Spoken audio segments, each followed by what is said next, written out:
right, hey guys, what's going on? My name is Chris Hawkes. This is your best life defined. Woo, COVID vaccine is on the horizon. There's a lot of people need to be vaccinated. I am definitely going for it. I'm getting my vaccine. I've talked to my daughters, and my kids are both in medicine. My son-in-law is too, and they're like, yeah, get it. So I'm going for that. I think I can't wait till we get it. It might open up the world to us again. I was sitting here thinking about what can I share with you that's going to make a difference today. If you watch the news or you read the news, I think that's probably where we'll go with this one. I don't know if you realize it or if it's sunk in yet, but the world that we lived in pre-COVID is never going to be the same. That world is gone, and it's been changed in the course of a year, right? I don't know how long exactly. It was March, so we're almost 3/4 in on a year, right? And the world has changed. Things we've done forever in a certain way had to change, had to evolve in order to continue this life or some semblance of the life we had before and still survive and still make sure we're not killing people or people don't continue to die, right? What's interesting is it doesn't matter how we personally feel about some change, like the COVID thing, because it's not going to change the fact that it occurred. See, we're not in control of everything. Right now, I think we like to think we could be or wish we could be, but the truth is we're not. Life, the universe hands us stuff sometimes to test our mettle. I think that's what it's about. Now, that's just my opinion, but the ticket here is the world's going to change with you or without you. It's going to go in a direction. And if you are not able to adjust, if you're not able to see the change come and anticipate it or hold to a line that allows you to make quick adjustments in your life, you're going to get left behind. See, my struggle was when we changed our life was fear. And that's what accompanies most change. I mean, there's two. I've come up with the idea that there's only two basic motivations for significant change. The first is for you to find such immense pleasure and satisfaction in the prospect of what change will do in your life, what impact it will have on your life, that you cannot resist the temptation to take action towards that goal. You know, be a doctor. That is a change inspiring endeavor if in fact all of the other elements are met, right? And then there's the other kind of change. That's the change where no matter what you do in the current position you're in, you cannot escape the burden. You cannot escape the pressure that is on you because of the life you continue to live. And when you can't take it anymore, when you're stuck there and you're just thinking to yourself, damn, I can't, what else can I do? You change. What's cool is I'm on both sides of that. Back in 2011, after my dad died, and then I started looking at my life, and I realized I was at the bottom of a very deep hole. I was as far down as I could be. Had to change. Was I scared? Hell yeah, I was scared. It was scary to walk into the world vulnerable without a shield of armor on, without my anger sticking out, right? But there was no other option. I was at the bottom. Even if you're afraid when you're at the bottom, you go. You go, you just have to. You go, because you can't stay where you're at. You'll drown. What's funny is change in my life since then has come from the other side of that coin. See, instead of me being driven by fear, I'm driven by the excitement and the exhilaration of what I see for myself in the future. The opinion of a few, it's the idea of the effort. The effort culminates when you start to grow something and you put effort and you fuel that thing with good energy. Guess what happens? It grows into something good.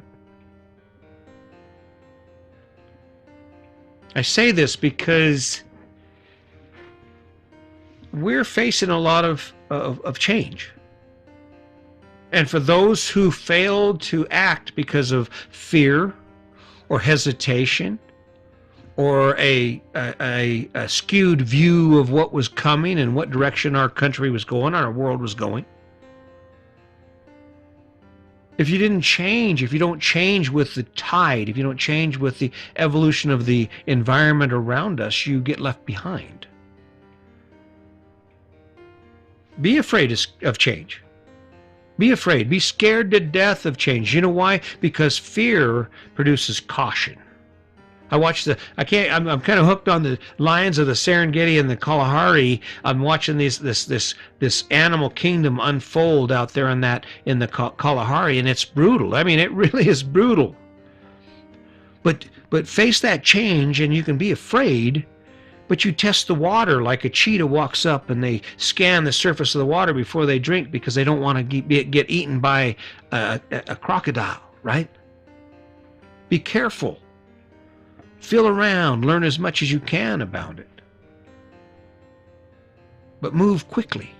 Move quickly and make choices strategically based on outcomes, based on valuable outcomes that change your life. Because it's going to come. I mean, I look at restaurant owners, and my thought is now, I wish I had been focused more on this when the pandemic first hit. But the issue with us not being able to stay afloat as a restaurant was twofold. It was supply and demand because supply had been cut. And then, of course, no one had the infrastructure or the insight to create a modified infrastructure that would allow restaurants to continue to serve food without compromising quality or service. We're doing it now. People have tables set up and they run the food out and cars drive up and they make their orders and they just drive by, and it's convenient as hell and it works. But this thing with COVID-19, or just in our life in general, life is going to change and we have to adapt. Jobs that were important yesterday and 10 years ago and 20 years don't even exist today. If you're holding on to the past, if you're holding on to things in your life that are like, oh man, this is really important to me, and it's based on nostalgia and not on pure analytics, on analyzing its value in your life from the standpoint of, is it making my life better? You're going to miss out, get left behind. No matter how tough life gets, no matter what we face from this point forward, the ticket is you cannot be afraid of change. If it's beyond your control, if it's beyond what you are able to control, where you have the right and the ability to stop it, then the next best thing is to look at it from the standpoint of, how do I adapt and how do I evolve with this new circumstance in my life? You haven't had a check for 9 months, been relying on unemployment. There has to be something in the back of a person's mind at that point who realizes that at some point that unemployment's going to run out. Who knows? I don't know what's going to happen when this whole thing comes to a head and people are foreclosed on and evicted. I'm not sure what that's going to look like. But I can guarantee you, the guy who took unemployment for a while and then said, I don't think so, and looked around and seen industries that continued to grow because of the pandemic or maintained stable during the pandemic and made that jump, that guy is going to be sitting fine when this crash happens. Because the needs of this new world, the face of this new world that we live in, it requires that. It requires that. Are you afraid to change? Change is hard. It's scary sometimes. You should be me. I was this angry guy for as long as I knew, and all of a sudden I decided to be a nice guy, and it was kind of weird for me. Kind of weird when you'd fall back into who I used to be, and then all of a sudden I'd realize, wait, and I'd stop everything, or I'd just shut my mouth right there until I put that side of me back where it was supposed to be. It needed to be on the shelf. Ugly Chris was put on the shelf, right? I was scared to death that I wouldn't have the same amount of respect, that people wouldn't respect me, that I wouldn't have the same amount of control. But what I learned was, the less of that armor I carried with me, the more I was willing to change the more authentic I could be, the more real I could be about who I am and who I'm becoming, right? I never would have thought I'd be sitting up here talking like this.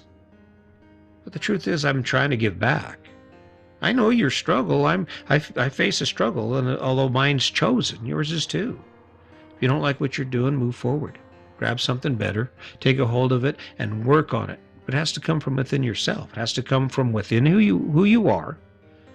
It has to be the origin of your effort, because that's where your best outcome is going to start.